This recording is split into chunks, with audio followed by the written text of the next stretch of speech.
Going the distance for local sports. This is X Sports Today.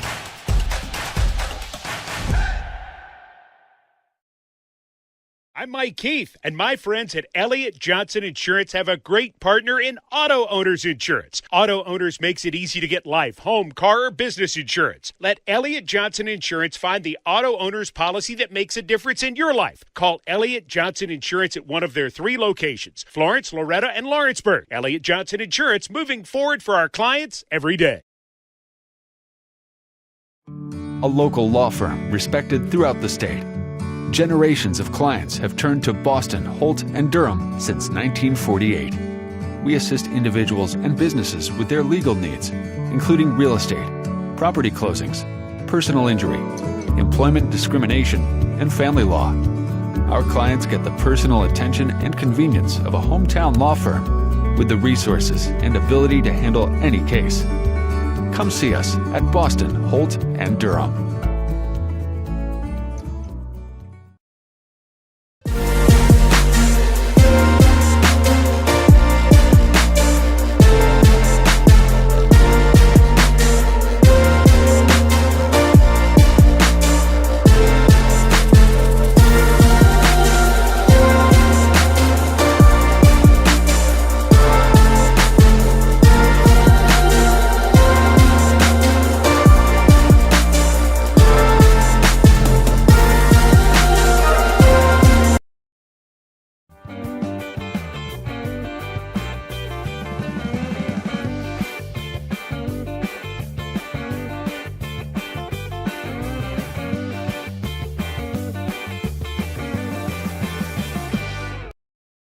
A&M Medical is Lawrence County's newest medical clinic, specializing in urgent and primary care. Practitioners Andrea Bain and Meredith Hutton bring years of experience and compassion to keep you and your family healthy.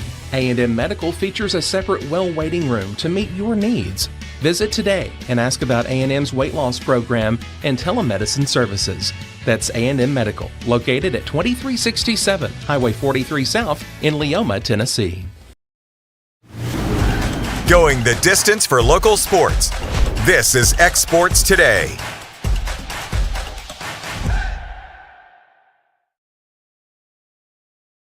Welcome, everybody, here to X Sports Today. AJ Good with Hayden Burks and Michael Marks. Taylor Plott will be joining us as soon as he gets some food in his tummy. Yeah. We did move the show up here a little bit today because we've all got places to be this evening, and I've got a place to be. What time is it? And then right, 12:31. Yeah. In about an hour and a half. So we're trying to speed through it here a little bit today. Beautiful day out there. Looking forward to getting out there, seeing some more high school football practices. Speaking of football, guys, kind of a weird big story. The NFL players can breathe easy again, according to ESPN.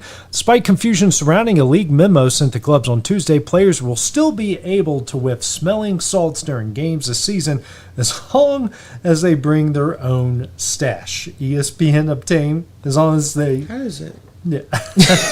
What? ESPN obtained a message from the NFL Players Association sent to the players Wednesday night that indicated the union sought clarification on the league's ammonia ban and received confirmation only applied to clubs providing ammonia to players. So basically, you can bring your own smelling salts. The team just will not provide them for you. Okay. I don't understand that. But I feel like 90% of the players that are using smelling salts are already getting their own. They're not being provided by the team because, like guys like George Kittle probably get some that are a little stronger than most, I would say it's weird, obviously. You come out, you say you ban something, and then you're just banning the teams from buying it, but the players can...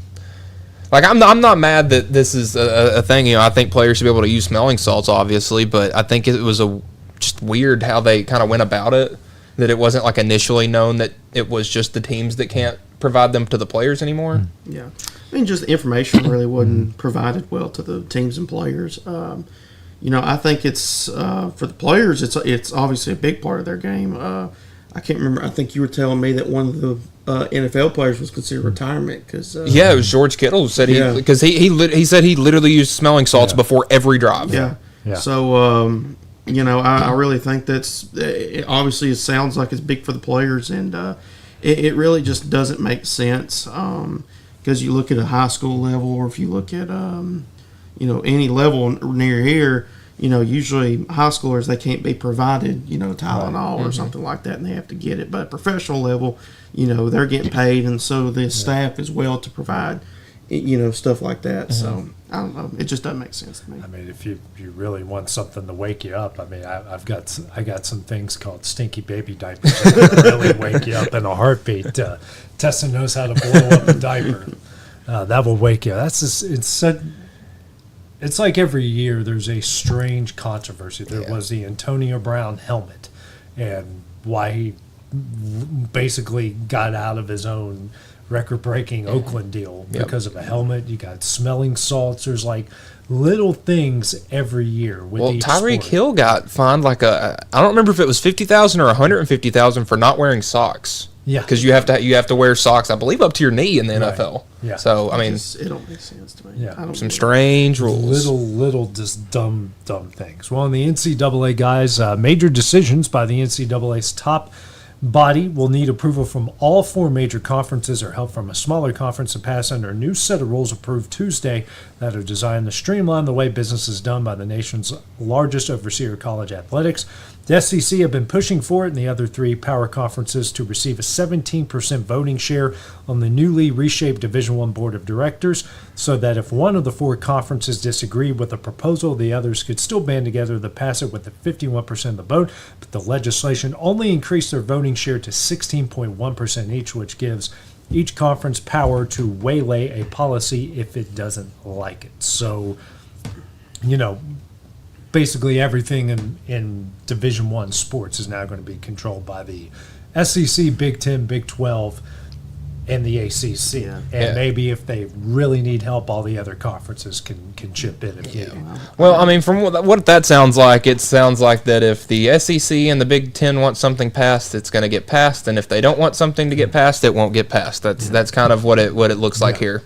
I will say I'm just kind of glad that I know we all gripe about the NCAA, but it's just gotten to a ridiculous point that it's kind of where it's like what you said, that the NCAA just kind of needs to step back when it comes to college football and let other people come in and have for them to know what they're doing. So I don't know, just a lot to take in from that. But then again, I'm with you, Michael. If you're a SEC or Big Ten, representative, you're going to basically get what you want. Yeah. If you're ACC or Big 12, you're going to have to fight a little bit harder. Yeah, and for the most part, those conferences are going to agree. I don't think that's anything out of the ordinary. It might be, especially the SEC and the Big Ten are probably always going to be on the same page. Yeah. It's, can you get the Big 12 on the same page? Yeah. Can you get the ACC on the same page? I think that's going to be. Because right now the ACC is probably the one out of the 4 that's probably going to disagree with the other 3 the most. Yeah, absolutely. I feel that. Yeah, it's definitely a weird spot for them, but I mean, it kind of feels like big brother, little brother. Like the SEC and the Big Ten kind of run the show at this point, while the ACC and Big 12 are just trying to fight to stay relevant. I mean, obviously we saw the Big 12 lose kind of their 2 big powerhouses to the SEC. The Pac-12 completely. Well, not completely now, but at the moment had almost completely disbanded. So, I mean, just turning into the Mountain West. Yeah. Well, and we're seeing college sports almost turn into the NFL with pretty much just 4 major divisions, and that's really all you got. Yeah. Wild times. It is wild times. But, I mean, in a way I agree with it. In a way I'm like, well, I think everyone should have equal. If it's going to affect everybody, I think everyone should have the people that's going to be affected by this should have a say in what's going on. Right. It shouldn't be guys in suits that had never played football past high school making decisions for all these, because now, I mean, college sports is huge. It is a business now, and having people that have been in charge before now being in charge of this, I think it's going to benefit the players and the programs massively. Yeah. All right, and to some really strange news out of Miami, NBA-wise. A former Miami Heat security officer accused of selling stolen jerseys and other memorabilia worth millions of dollars made his initial appearance in federal court on Tuesday. Marcos Thomas Perez, 62, of Miami, was charged with transporting and transferring stolen goods in interstate commerce. A joint statement from the Southern District of Florida and Miami FBI said law enforcement executed a search warrant at Perez's residence on April 3rd, seized about 300 stolen game-worn jerseys and other valuable memorabilia. The Heat confirmed the items had been stolen from their facility. Charging document says Perez sold the items to online brokers.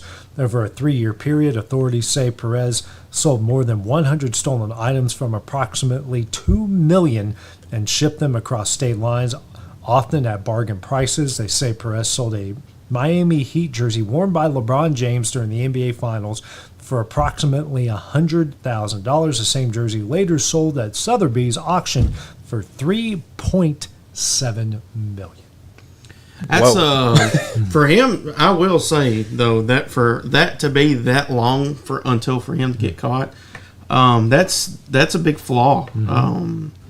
For especially somebody within your facility and your staff as well. For that, 300 jerseys. Well, because at first I was thinking, maybe like jerseys you get like in the shop or something. Yeah, like the team extras that you have in the equipment game room. Uniforms. I was like, okay, that makes sense why Pat Riley's going after him.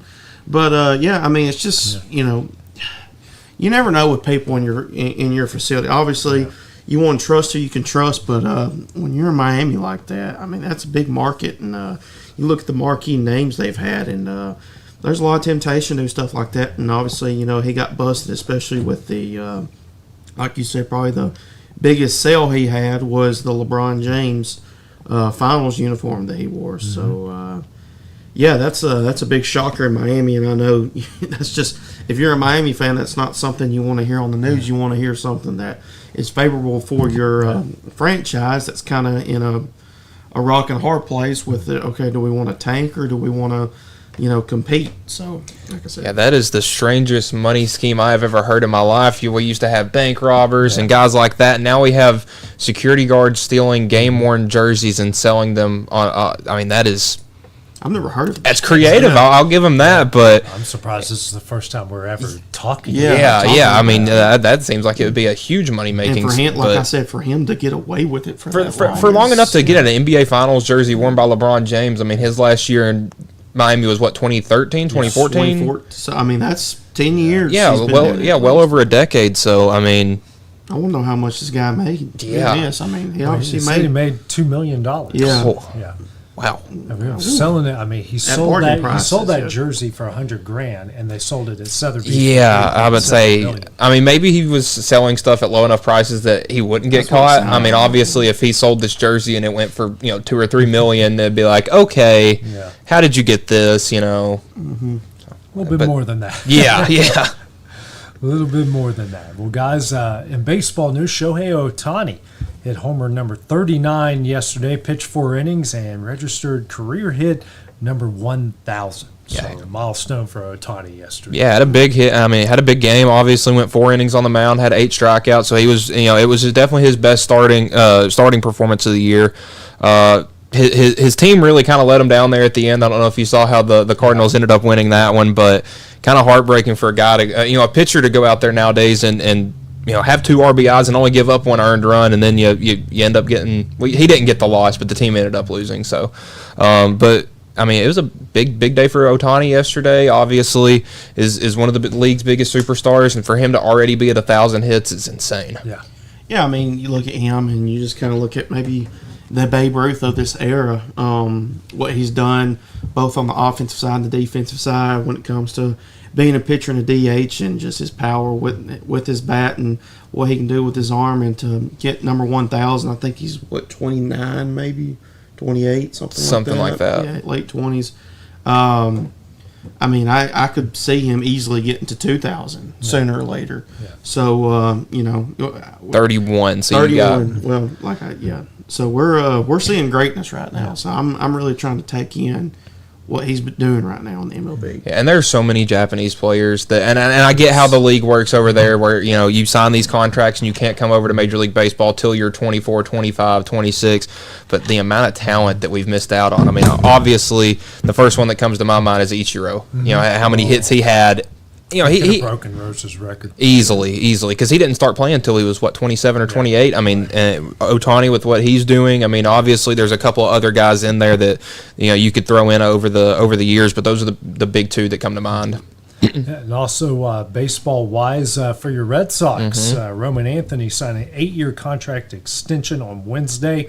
The deal, which includes a $5 million signing bonus, is for $130 million. However, with significant escalators, it could max out to $230 million right now, hitting .283, 2 home runs, 19 RBIs in 46 games. Yeah, I mean, he's been huge since he got called up early in June. Has been a big piece for the Red Sox, kind of sort of revitalizing their season, obviously, with he came up around the time that Devers got traded, and has just been huge for the team, and obviously that extension's a big deal.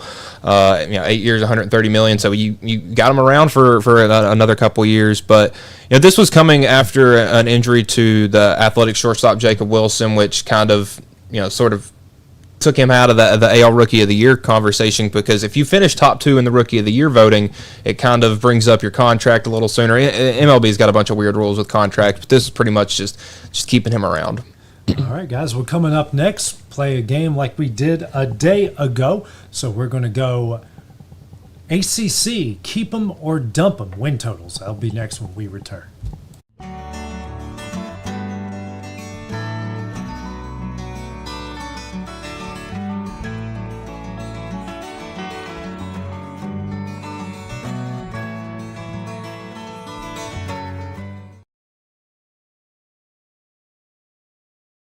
Hi, I'm Jeff Overton, pastor of Mars Hill Baptist Church. It's that time of year again where the hallways of the schools come alive with life. We love hearing the children go back, their laughter, their squeals, the excitement. And we want you to know at Mars Hill Baptist Church, we're praying for you as you start back to school. Whether you're in the kindergarten and starting your very first day, or whether this is your senior year, it's the last time you're going to walk the halls of that high school. We want you to know we're praying for you and we're supporting you. We're praying you have a great, productive year, a safe year, and when you come to the end of this school year, you look back and say, what a great year it's been. I also like to encourage you. We have a great children and student ministries at Mars Hill Baptist Church, and we'd love to come alongside you and help you grow in that area of your life as well. So as you begin this school year, begin knowing we're behind you, we support you, and we love you. God bless you. Have a great school year.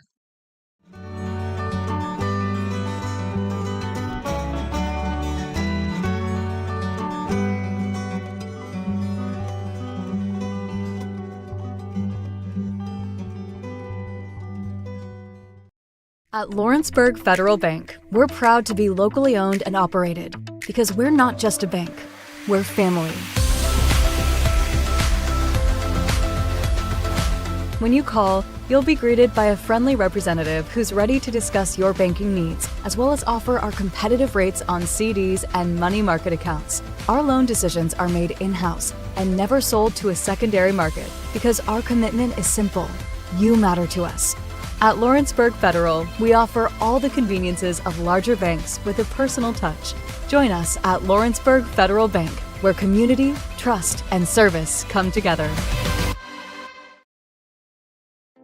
Here at Fields & Brown Barbershop, legacy means a lot. We're trying to fill big shoes left by my 2 uncles and my grandfather, where every haircut came with conversation and every customer left a little taller than when they walked in.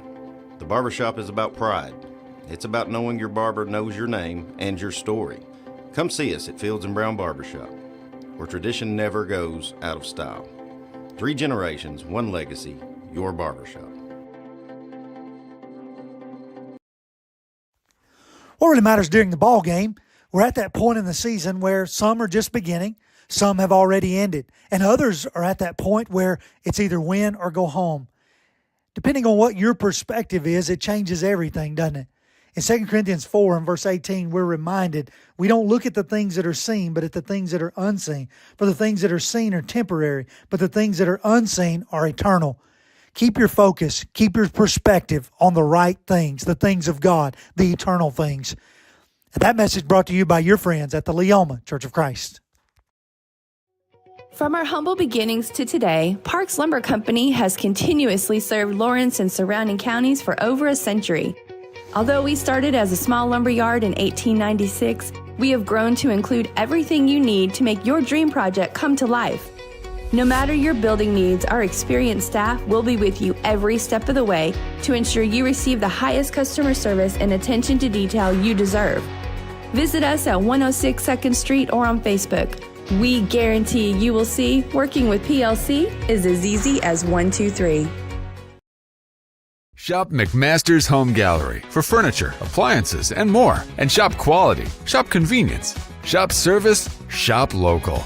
A family-owned business with a long history of serving the region. We're a one-stop home furnishings destination. We feature brands you know, competitively priced, backed by professional installation and service. You can trust that we'll take good care of you before and after the sale. For your home, shop smart. Shop McMaster's Home Gallery today.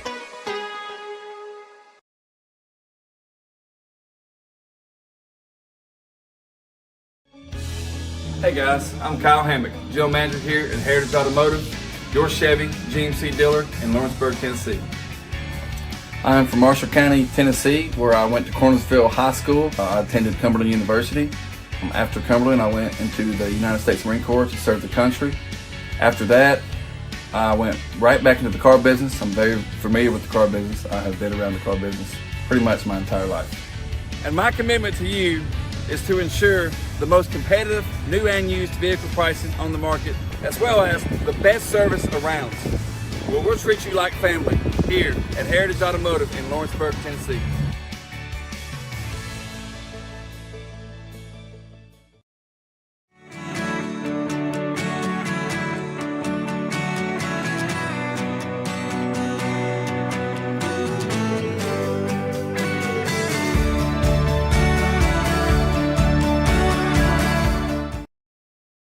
Good Works at Home, formerly known as The Summit at Home, is a licensed non-skilled agency dedicated to helping you maintain your independence at home for as long as possible. Our compassionate and caring staff provide support in various areas, including dressing, bathing, personal hygiene, transportation, cleaning, and companionship. Please call our office about services, payment options, and long-term care policies at 931-762-2310. We look forward to assisting you with keeping your independence longer. Going the distance for local sports. This is X Sports Today.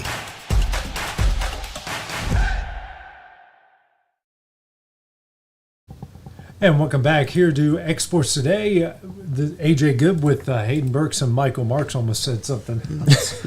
Got getting my shows confused. Time to talk. Well, we're starting an hour early. I know, starting an hour early. Keep them or dump them. Going ACC win totals this time, guys. We went Big Ten yesterday, going the ACC today. So start off with Boston College, sitting there at 5.5. Ooh, I'm going dump. I know there's a lot of potential there, but Boston College, I know they got a tough schedule. Yeah, I mean, you got to go across the country and play Stanford. I mean, you play Clemson, Pitt, Notre Dame, SMU. I think I'm going to dump. Obviously, they got Bill O'Brien, but I just don't see it. It's a tough schedule. Yeah, very tough schedule. Cal 5.5 as well. Ooh, they lost their starting quarterback and starting running back. Yeah, that's a lot of production from last year. I think they're right at four or five. There's a lot of people thinking this could be the worst team in the ACC or in the Power Four. Oh, wow! So I'm surprised, unless Vegas knows something we don't know. Yeah. I'm dumping the 5.5. Let's go to Clemson. 9.5. Oh yeah, I'm taking that. Yeah, that's easily a 10-win team right there. Maybe even. Yeah. Well, if you're to ask Abbo Sweeney, he thinks they're a 16-win team. So, I'll take it. I ain't saying that, but I like the 10 though. I'll keep it. I mean, they are the ACC preseason favorites. Schedule works out pretty decently. I definitely see 10, maybe 11 wins in their future. I do think there is one slip up. They've got two really good SEC teams on their schedule. I can definitely see 10 for sure. Yeah. But if they lose both of those SEC games, there's at least going to be one ACC slip up, and that's when they would fall underneath this. But we'll see how that goes. They have to beat South Carolina this year. Yeah, that's a must. Duke 6.5. Well, they gave a lot of money to Darian Mensah to come from Tulane. I mean, I think they had good energy last year. They got really close to upsetting SMU. They do got a tough schedule this year. Obviously, you got to go to Tulane. You host Illinois. I mean, you got to go. Obviously, I think every ACC team on the East Coast has one game either at Cal or at Stanford. You got to go to Clemson. It's a rough schedule, but what was it? 6.5? 6.5. I think that's manageable. I think they can make it happen. I'll give it to them. I'll keep that one. 7. Yeah, I like 7. Yeah, I can do 7. They've consistently set the bar pretty high for themselves, so I like 7. Oh yeah, I can see 7 or 8 wins right here. Florida State 7.5. They lost me. I don't see it. I don't see it. Mike Norvell lost me last year. I was really high on. I wasn't as high. They were the team in the top 10 that I didn't think would be in the top 10 at the end of the season, but I obviously didn't see 2 wins happening. So, so Mike Norvell kind of lost me last season. I would be shocked if they make a bowl game, in my opinion. I think 5 wins is what their max is. 5 wins. I see 6 or 7. Yeah. I don't see anything above that. Got to replace. I got to dump them. Yeah. Georgia Tech 7.5. I'll take that one. Yep. Like Georgia Tech. I think it's a non-win team easily. Yep. I mean, you got Haynes King back. Obviously, you lost Eric Singleton, your big playmaking wide receiver. But as long as Brent Key's there, I'm on the Yellow Jackets. Louisville 8.5. And they're another team. They're another team. Win team for me. Yeah, they're another team I'm high on. Love Jeff Brom. Love Miller Moss. I'm struggling of whether it's an 8 or a 9-win team because of the schedule and because of how it kind of lays out. They always play really well at home. Team does typically struggle on the road, but I'll keep them just because I think it's an odd year. Every other year they seem to be pretty good. Their road schedule is not that brutal. Their conference road games, you got to go to Pitt, which isn't incredibly difficult. Go to Miami, that's going to be a tough one. But Virginia Tech, as long as that's not a night game, you should be fine there. And then SMU. So I mean, you got some room to split those games. I think they beat Miami, and I think they'll probably lose Virginia Tech though. Speaking of Miami, guys, 9.5. Dump. Nope. Dump. I mean, I think they'll probably win 9 games because I do think Carson Beck's going to have a bounce-back season. But as long as Mario Cristobal's there, they're going to lose a game that they shouldn't, and that's going to take them under that total. I got them right at 9. Yeah. I think it's a 9-win team. We are dumping the 9.5. NC State, 6.5. Dumping. I'm not sold on that group. Yeah, I'm going to dump them as well. Dave Doran's a great coach, but I mean, you lost a lot from last year, and the team last year wasn't that great to begin with. So and the portal was terrible for them. Yeah, most of them went to Marshall. It could be. I see them maybe as a bowl team, but they've got a lot of rivals that have a lot of bad beef with them on that schedule. So they do get bowl eligible. It's gonna be right there at 6. Yep. North Carolina 7.5. I would like to dump them, but I just going Belichick, so I'm going to keep. I think we'll learn on Labor Day that they have that Monday night game against TCU. I think if they win that game, then this could easily be a 7 or 8 win team. But if they don't, it might be a rough first year in Chapel Hill for Billy and the boys. Maybe 7. Yeah, I'm dumping it just because I don't know Bill's his schemes. Their schedule's actually really easy. They don't have to play Miami. They don't have to play Florida State. They're not playing Notre Dame. I mean, they got NC State and they'll beat them. You got Clemson at home. Well, but I'm still not taking it. I'm bumping that one. Pitt 6.5. Pitt's one of those teams that just finds ways to win, and they always win one game a year. They shouldn't. They should exactly. Because Pat Narduzzi likes to run his mouth, and then he's one of the very few coaches that when he runs his mouth, they actually back it up. It's so 6.5. Yeah, I'll take that. I'm keeping that. 7 or 8. I think 7. I think they're a 7-win team. Yeah. 7 or 8's realistic. Yeah, I can give them 7 wins. SMU 8.5. Dump. I'm with you. Yeah, I don't think they get to 9 wins. Yeah. I don't either. They might struggle to get to 7. Yeah. Maybe 8, but they're not hitting 9. Stanford 3.5. I mean, they're not going to be very good this year. They haven't been very good in the past, probably half decade or so. I don't see it. I see 3. I see 3 wins, maybe 4. Yeah. So I'll just keep it because there's maybe 4 wins on there. Well, the thing is every other conference plays 9 conference games. Yeah. So, like, if an SEC team and their win total setting at 3.5, I'll take that because they'll probably win all their non-conference games. You just never know what, they got to play Cal. There's probably a couple other bad ACC teams they might be able to sneak past. Well, I mean, they even lost to San Jose State last year, so. Syracuse, after Tim wins a year ago, 5.5. Oh, I'll keep that. That's one of my bets all day long. I mean, listen, Fran Brown, big energy coach, love that. And then Steve Angeli, I feel like he's not getting talked about at all as a transfer portal quarterback. Transferred in the spring, so a little bit of a late transfer. But, I mean, he was a guy that kept Notre Dame in that game against Penn State long enough for Riley Leonard to come in and kind of secure that win. I think he's looked good when he's gotten on the field for Notre Dame, so I think that's a great sign for Syracuse. Yeah. 8-9 win team. Very well. That's easy money right there. Virginia, 6.5. Virginia's been slept on. I know they've struggled in the past, but there's a lot of hype that I've heard from Virginia, so I'm going to keep them.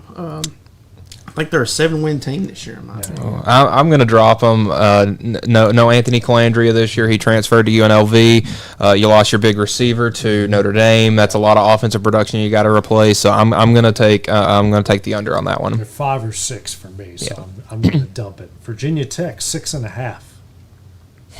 And that's tough because 2 of their non-conference games are SEC opponents, and they're some rather, I mean, not the best in the SEC, but South Carolina and Vanderbilt are no joke this year. Yeah. It's going to be tough. Yeah, I got to drop them. I think 6 wins is what they are, in my opinion. I think they're a 6-win team. I think they'll get back bowl eligible. Mm-hmm. I think the team's going to be better than anticipated. Yep. But not just 2 SEC teams, decent. SEC teams. It's not Mississippi State and Kentucky. They're getting some real. Vanderbilt beat Virginia. No. Yeah, they did. Oh yeah, they beat them. Last year. Week 1. Wake Forest 4.5 to wrap up the ACC. That's a dump. Yeah, I'm going to take that one. I think they can get to 5 wins, but it's not looking too great there for Wake this upcoming year. Okay, there's something else I was going to bring up to you guys, and it literally I had it right here. SI.com's been doing these top 25 list, and you fool? I think so. That's what happens when you have to do a noon show and try to get some lunch in. All right, boys, catch me up.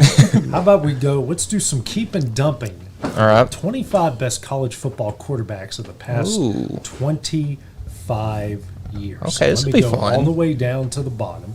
Number 1, how about you guys just throw out a name, and I'll give you if they're on the list or not. On the list. Next, and this is 25 years. Yes. So since 2000. Best since 2000. Number 1's is it Cam? He's number 2. Okay, so that means that Joe Burrow's number 1. That's correct. Okay. So Tebow. Tebow's number 4. Okay. Tua. Let's see. He is this thing. I don't know why this takes forever to load up. I thought I saw him on here. 14. Okay. Should get the shrunken version. Gee whiz, what's wrong? Oh, goodness. Come on.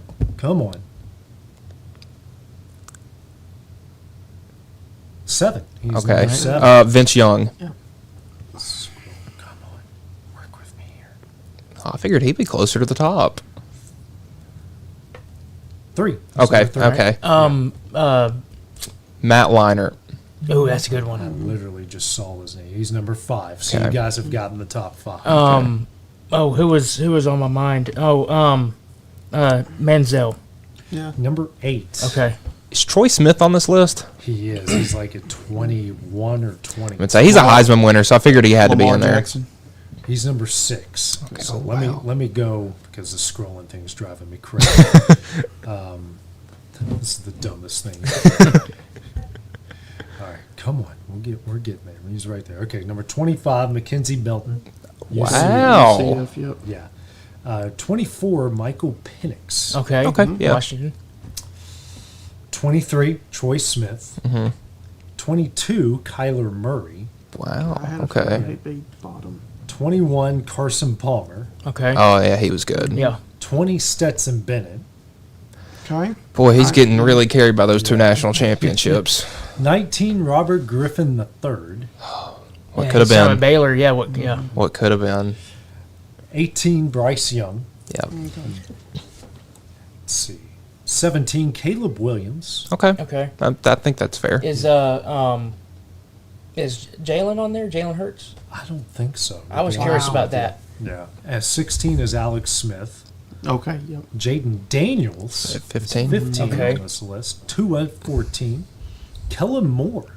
I mean, he won 51 or 49, 51 games, something like that in college. Basically shattered every NCAA because he played for 8 every years. Yeah, really.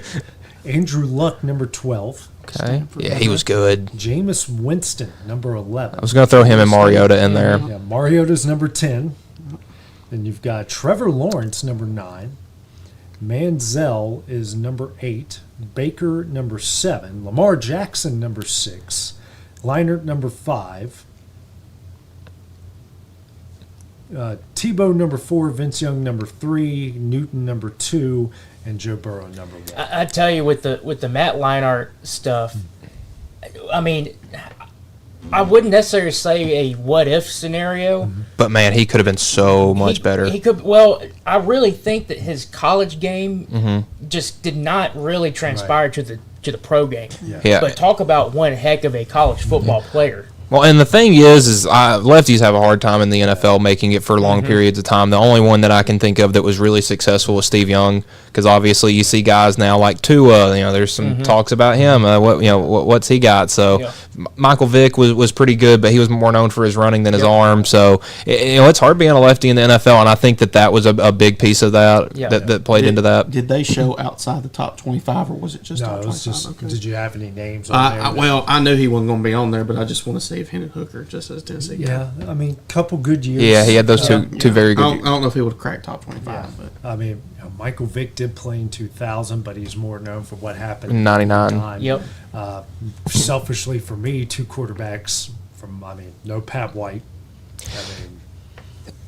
That dude was incredible. Yeah, no Pat White. And the guy at Marshall with the consecutive, you think Byron Leftwich was during that time, 2000, 2001, 2002. Rakeem Cato, who set the NCAA record for consecutive games with the touchdown. Yep. 48. He's not on that list. And that's crazy. And then I'm looking at Mackenzie Milton. Yeah, that one's. What are we doing? Yeah, I mean, maybe just because he was the quarterback of an undefeated team at UCF, but who was the Ole Miss quarterback that I think he was like the only one, at least in recent years, that had been able to beat Alabama twice. This was back. It was prior. I think it may have been Chad Kelly. Chad Kelly. Yeah. I know he's not on that list. Talk about a quarterback that was solid, and then when he had that guy played with some stones, I'll tell you. Played with some stones, and the games that he needed to show out on, he showed out on. Yeah. I mean, there's no Russell Wilson. Yep. Even though his NC State career was above average, but once he got to Wisconsin, I mean, at the time when he was going to transfer, he was one of the first ever grad transfers. Everybody in the country was fighting over that guy. Well, and I'm surprised there was no Case Keenum. He's was the all-time leading in passing yards. I don't know if he's still there. There's no Bailey Zappi, who had the greatest passing season of all time. Threw for like 5,700 yards and 60 some odd touchdowns. I mean, that's insane. And I mean, I get that was only 1 year, but Rex Grossman. Yeah. Man, his 0-1 year at Florida was crazy. Yeah, I mean, I get it why Kellen Moore was there. He put Boise State on the map. RG3 makes sense. Heisman Trophy winner, and Baylor would not be what Baylor eventually became if it wasn't for RG3. Yeah, and one name that you said, I was really surprised Jalen Hurts was not on there. I was too.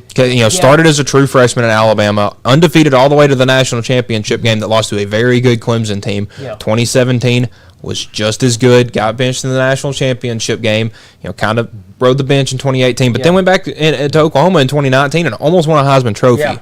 I was really surprised to not see him on there. I would have probably put him around the 18-25 range, but Played in I think he played in the playoff all 4 years he was in college.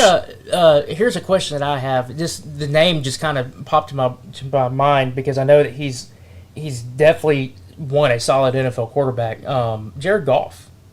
Oh California. yeah, he was the number 1 pick, was he not? I thought he was, because that was the year the Titans had the number 1 pick and they traded back. Yeah, I feel like that's one that if you're going off of names that were not on that list, I mean, that's a good solid quarterback. Well, even guys that talking about solid NFL careers, Matt Stafford. I mean, he wasn't like crazy in college, but he was pretty good. Yeah, Colt McCoy. Yes, that dude, one of the biggest names in college football at the time. Dude knew how to win. Really surprised he wasn't. Dude knew how to win on that list. Man, there's a couple others I'm trying to think off the top of my head that were really, really good, but obviously, I mean, that's a pretty exclusive list there. There's a couple you could have taken off. Maybe not. I don't know, man. Jameis, that 2-year run was really good. Yeah. But I don't know. Just too many scandals with that guy that just really kind of throw me off with him. I can understand that. I did not like Jameis one bit in high school. As he's gotten older in his NFL years, and I just think he's hilarious. He's kind of grown on me. Yeah. I've got a funny Jameis Winston story. So I'm trying to make this quick. My junior year in high school, we made it to the state finals, and in order to get to the 6A state finals, we had to go through Hueytown, but we got to play them at home. Okay. And Jameis Winston started their first game, and we roughed him up. I think it was about 6-1 within a matter of a couple of innings. Yeah. And I vividly remember, I don't know who their head coach was, but he walked out of the dugout. He was going to go pull Jameis Winston. They had some dude warming up at the bullpen, and he walked out there, and Jameis threw a hissy fit. He did not want to get pulled out of the game, which I get. You don't want to get pulled out of the game, but he cursed at his head coach. And he was throwing his fit, goes into the dugout, takes his glove, throws his glove into the Gatorade jug, took the Gatorade jug, threw it down onto the ground, and Gatorade went everywhere, kicked it, and proceeded to walk out of the dugout and go back behind the dugout, apparently say some other things because we heard some yelling, and then walk back into the dugout. And I just remember our head coach, Adam Mosley, who is down, he's coaches Hoover right now. I just remember that he looked up and down us on the railing right there and just said, that about sums it up right there. And he was a pretty good pitcher too. He played at Florida State. Yep. I mean, but if anything, kind of encapsulates who he is. Yes. Well, you think of Jameis Winston in college, you think of the lobster. Yep. Crab legs. Yeah, the crab legs. That's what it was. Dumb stuff he did because he thought he can get away with it. Yeah. He thought that could translate the NFL, and guess what? That it didn't. It didn't happen. And we saw him change after his second or third year. We didn't see as much from him. We didn't hear as much from him, and just too many dumb things he said after the fact. He said it on the field. Dummy. It's just stupid. All right, guys. Well, coming up next, we're going to dive back into Name That Schedule when we return. Flooring sets the tone throughout your home. For flooring that makes the right first impression, start by choosing us, Floored by Justin. A one-stop flooring destination. Our new location stands alone for unequaled customer service and selection. Owner Justin Story's mastery of custom hardwood inlays means every room can have a custom look. Discover how the right choice of hardwood, laminate, carpet, or tile can set the tone in your home. Contact Floored by Justin today.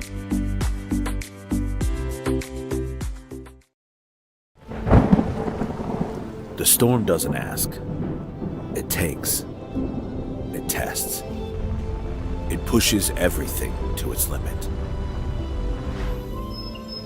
Some things are built different. Some things are built to last. Tested by the elements. Proven by time. Engineered for whatever comes next. Summertown Metals. Strength in every storm. Building dreams that last. A moment in real estate with my dad, Jeff Hood. You know, I get asked a lot about what the market's going to do. How's the real estate market? I've been selling real estate for a long time. And nobody has a crystal ball. And you know what? When it's your time to buy or your time to sell, it really doesn't matter what the market's doing. It's your time, and you have to do something maybe. What makes a difference is the agents and the experience that go to work for you. We're Keller Williams Hood Company, located here in Lawrenceburg, Tennessee. We can help. Hood Company, powered by Keller Williams, the #1 name in real estate. State Line Garage Doors, owned and operated by Justin Gobble, is your trusted local expert in garage door services. Based in Lawrence County, Tennessee, State Line Garage Doors is built on over a decade of hands-on experience, providing reliable repairs, replacements, and installations for all types of garage doors, residential and commercial. They proudly serve our community and the surrounding areas. When you work with State Line Garage Doors, you're not just another job, you're part of our community. Their commitment to quality, transparency, and craftsmanship is at the heart of what they do, and they offer free estimates. State Line Garage Doors. Reach out to discover the difference a company with local roots can make for your home and business.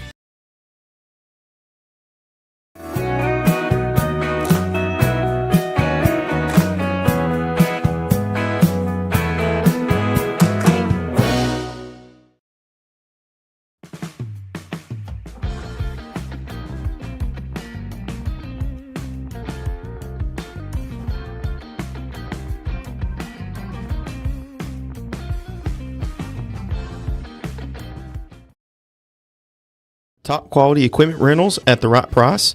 It's not too good to be true at Rent Right Equipment and Sales. We guarantee clean, reliable products that are up to your standards. Our family-owned business has been doing that for more than 40 years. Let our friendly and knowledgeable staff take care of you from purchase to maintenance. Saws, drills, lifts, mowers, generators, you name it, we've got it.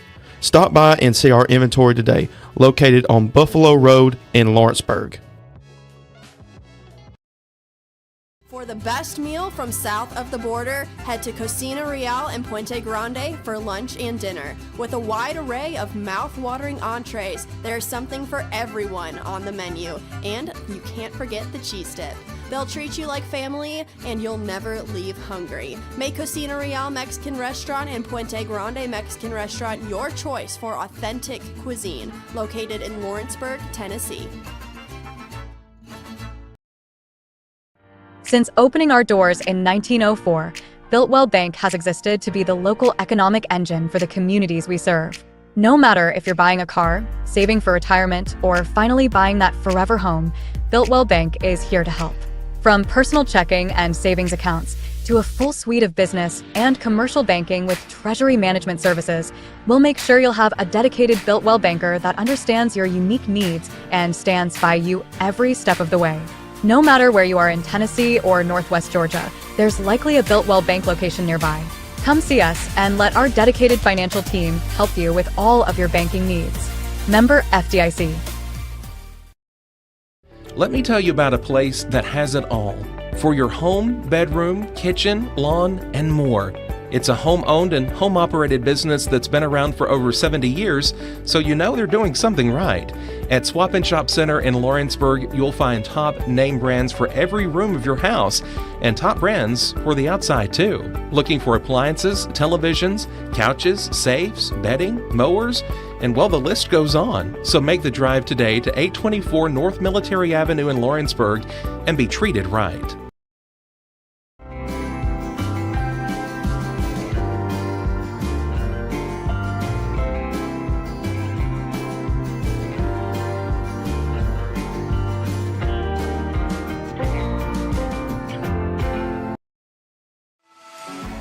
For decades, First Class Charter has provided high-quality motor coach transportation services to the Tennessee Valley.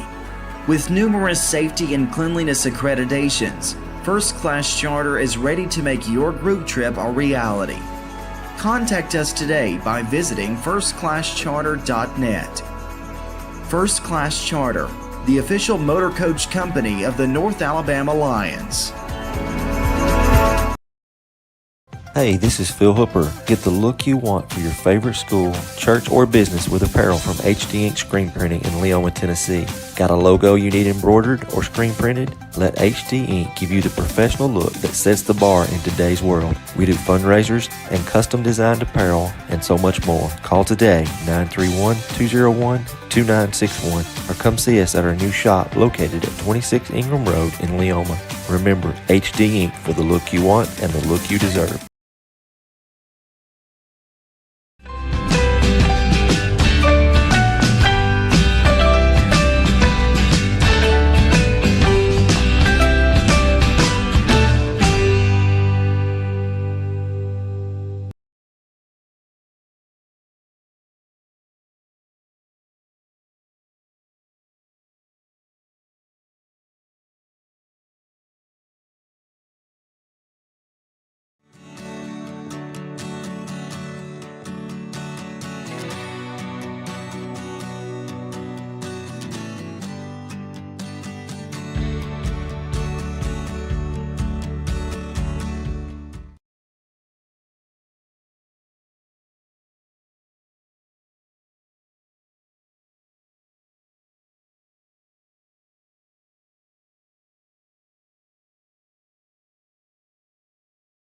There are now more ways to save at Quick Mart. Become a Quick Club member and easily earn rewards on qualifying purchases at Quick Mart convenience stores using the Quick Club app, available on the Apple App Store and Google Play. To save on fuel for work, use the Fuel Rewards Pro app to earn 5 cents a gallon on work fill-ups and redeem the savings for yourself. To get started, visit fuelrewards.com/pro or download the app in the Apple App Store and Google Play.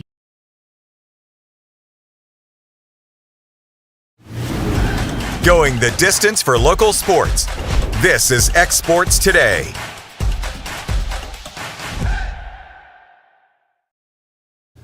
Welcome back to X Sports Today. AJ Good with Taylor Plott, Hayden Burks, and Michael Marks. Guys, it's time to play some more of Name That Schedule. Probably not going to fool anybody, especially when it comes to Power 4, but I'll try. Okay. Week 1, home versus Fordham, at Michigan State, at Stanford, week off. Home versus Cal, at Pitt. Home versus Clemson, home versus UConn, at Louisville. Home versus Notre Dame, home versus SMU. Home versus Georgia Tech, week off at Syracuse. Oh, man. We literally, I was looking at some of these schedules, obviously. So it's ACC. Boston College? Wow. Yeah, I was about to say. I literally just guessed that because I thought kind of rivalry game at the end, who's up in the Northeast, kind of. Yeah. But as far as league goes, man. Not bad. Clemson, Notre Dame. Notre Dame's not in that league, but you get Clemson, Notre Dame, SMU, and Georgia Tech at home. Yeah, that's not bad. That's not bad. Because listen, when Matt Ryan was there, man, they were a sneaky place to play back in the day. Mm-hmm. All right. You're definitely going to get this one. Week 1, at Clemson, home versus Louisiana Tech, home versus Florida, home versus Southeastern Louisiana, at Ole Miss, week off, home versus South Carolina, at Vanderbilt, home versus Texas A&M, week off, at Alabama, home versus Arkansas, home versus Western Kentucky, at Oklahoma. Go Tigers. Yep, go Tigers. Why do I even try with this? I just don't know. Week 1, home versus Old Dominion, home versus Kennesaw State, home versus Indiana State, home versus Illinois, at Iowa, week off. At Oregon, home versus Michigan State, home versus UCLA. At Maryland, at Penn State, home versus Wisconsin, week off at Purdue. That be the Hoosiers. Man, that is a pretty favorable as far as, Penn State, at Oregon, at Penn State. That's 2 losses. Yeah. But the rest are kind of, that they could very well win the rest of their games though. Illinois, Wisconsin at home. Maryland's not too tough to play. Depends on, that Illinois Indiana game to start conference play, that's going to be an interesting one. What was the record last year? Was it just one loss? Yes, 11. Well, 11 State. Yeah. One going into playoffs. That's right. They started off great and then it just I would say they scored first drive of the game and then they scored like 8 points after that. But listen, Indiana's only 2 losses last year were the 2 teams that played in the national championship game. That's true. Very true. That's true. Okay, here we go. Week 1, home versus Robert Morris, at Ohio, home versus Pitt, at Kansas, home versus Utah, at BYU, week off, at UCF, home versus TCU, at Houston, home versus Colorado, at Arizona State, week off, home versus Texas Tech. Oh, jeez. Is that Oklahoma State? No, we already did that. Oh. I accidentally gave you oh, yeah, I remember that. A couple days later. Is Cincinnati? No. Okay. Okay, Utah was their opener, so... Is Baylor? Or were they on that schedule? No, we did Baylor yesterday. Already did Baylor. That's right. Kansas? No, that's... No, they're on there. Kansas is their first conference game. Texas Tech. You said Houston's on the schedule, too. What was their first couple of games? Their non-conference? Robert Morris at Ohio Pitt. Okay. That's an interesting combination to start the season. Oh, it's West Virginia. Yeah.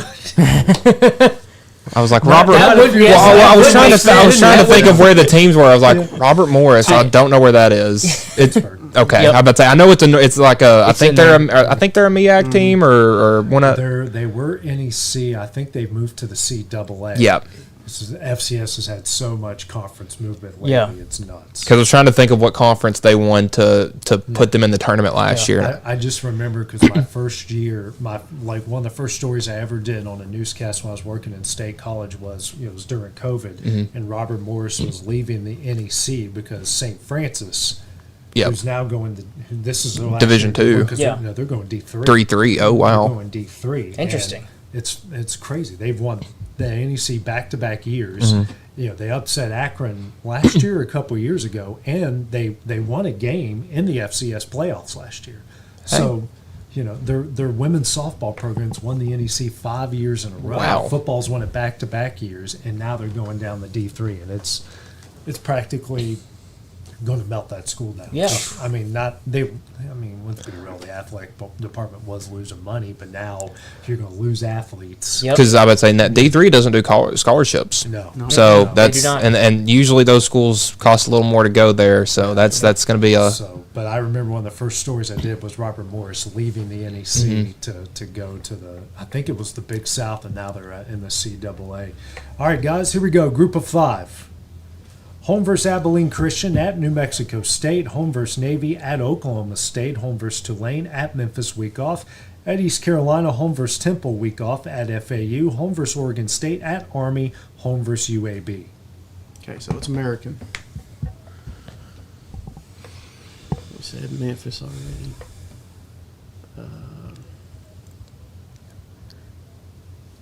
Why do I get a sense that UAB's a rivalry game? Yeah. Is it? No. Okay. Okay.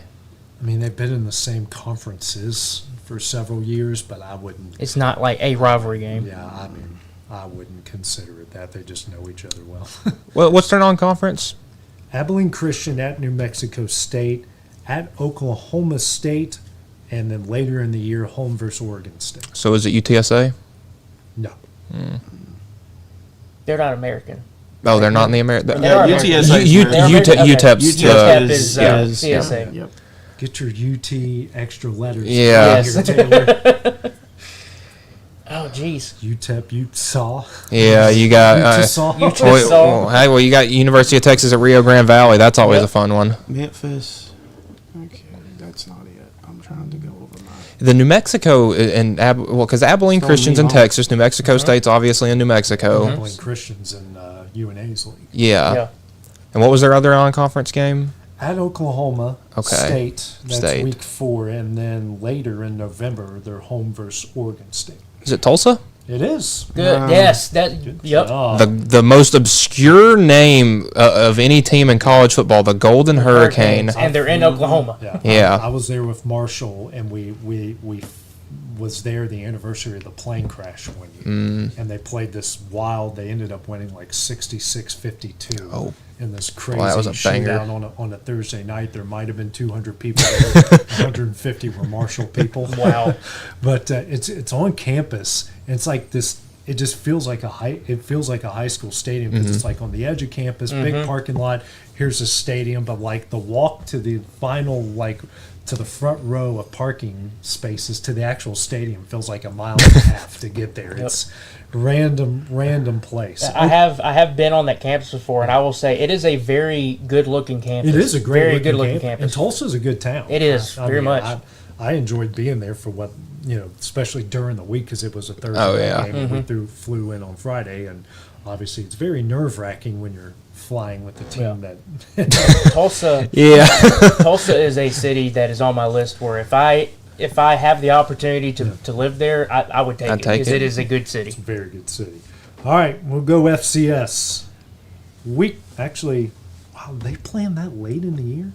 Their week 1 is in late September. Oh, wow. So no bye weeks for you. Yeah. No bye weeks for you. Home versus San Diego, at Lafayette, home versus Columbia, home versus Mercer, at Brown, home versus Harvard, at Cornell, at Dartmouth, home versus Yale, at Penn. So yes, they play. Is it Princeton? That's the only other Ivy League team. That's the only other one. Yeah, that was the only Ivy League team you didn't say right there. I was just going through the 8 in my head.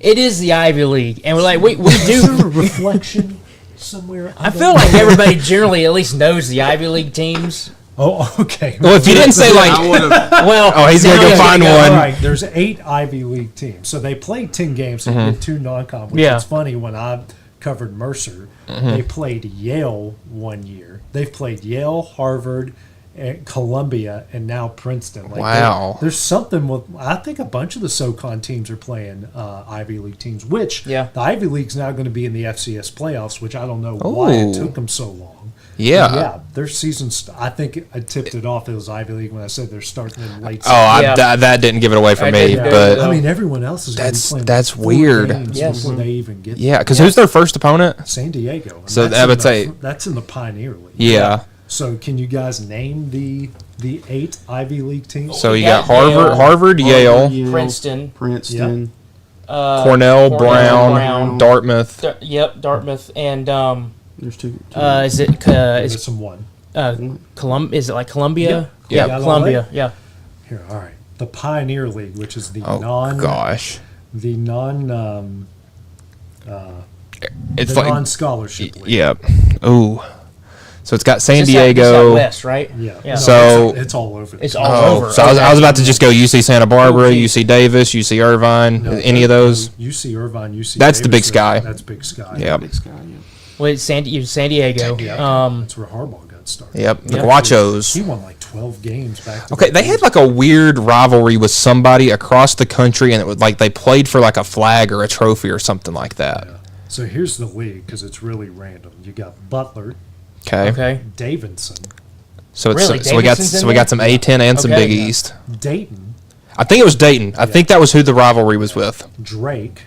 Okay. Marist. Okay. Morehead State. Presbyterian. San Diego. Stetson. St. Thomas, which just moved up from Division III. And Valparaiso. That is a random group of teams. I remember. Yeah, it was San Diego and Dayton. They had like a flag that they played for. And I remember one of the Division II teams I covered at my first job in Charleston. It was the University of Charleston Division II team. Valparaiso came to them. Oh wow! Because I remember they started the year with 4 straight Thursday night games, which for us was awesome because I had something to do on a Thursday. Which it's because West Virginia has their high school soccer season during that, so normally I was somewhere during soccer, but you would get University of Charleston at 4 straight weeks. So Austin P and Valpo came to D1 teams. That's cool. Came to University of Charleston, and University of Charleston beat both of them. Oh wow! Back-to-back weeks. I remember the Austin P game because they had the stunt dog that caught frisbees. Yep. That was great. This guy was running 100 yards, catching frisbees in the other end zone. I was more impressed with the guy chucking the frisbee. 100 yards. But I remember they beat him in back-to-back weeks, and it came down to the last game of the regular season because the way their conference shaped. And it's got much more respect now. It didn't have a lot of respect back then. It was them and Shepherd. And Shepherd, who's now in the PSAC. I know I'm going way too with this. Because back then it was the West Virginia Intercollegiate Athletic Conference, the WEVIAC. Now it's the Mountain East Conference. And it's got schools West Virginia, Virginia, Ohio, and Pennsylvania. And Shepherd moved into the PSAC because, frankly, their bed's basically Pennsylvania because they're in the Eastern Panhandle. So they beat 2 Division I teams. They came down the last game of the regular season and lost in overtime to Shepherd and didn't make the Division II playoffs. That's crazy. Wow. And you beat 2 D1 teams, but you couldn't make the D2 I always playoffs. thought, I'm like, I kept looking it up. I'm like, really? Austin P and Valpo? Like, it's the other way around. Yeah. You go to them. Yeah, they're coming to you. Yeah. That's on that's Thursday night. Oh, and that's something we don't get anymore. No, and probably ever, or maybe get a FBS go to an FCS. Even though I think that would be fun to do. Yeah. Yes, it would at be. some point. The only other time I can think of West Virginia played James Madison at FedEx Field in a neutral site. But that's about as Why do I feel like Iowa? I know they played San Diego or South Dakota State. I feel like they went out there one year. Might have been not recently. No one wants to play South Dakota State. They haven't learned their lesson. Nope. All right, guys, that will do it for X Sports today. So for Taylor Plott, Hayden Burks, Michael Marks, I'm AJ Goodwin. See you guys tomorrow. Going the distance for local sports. This is X Sports Today.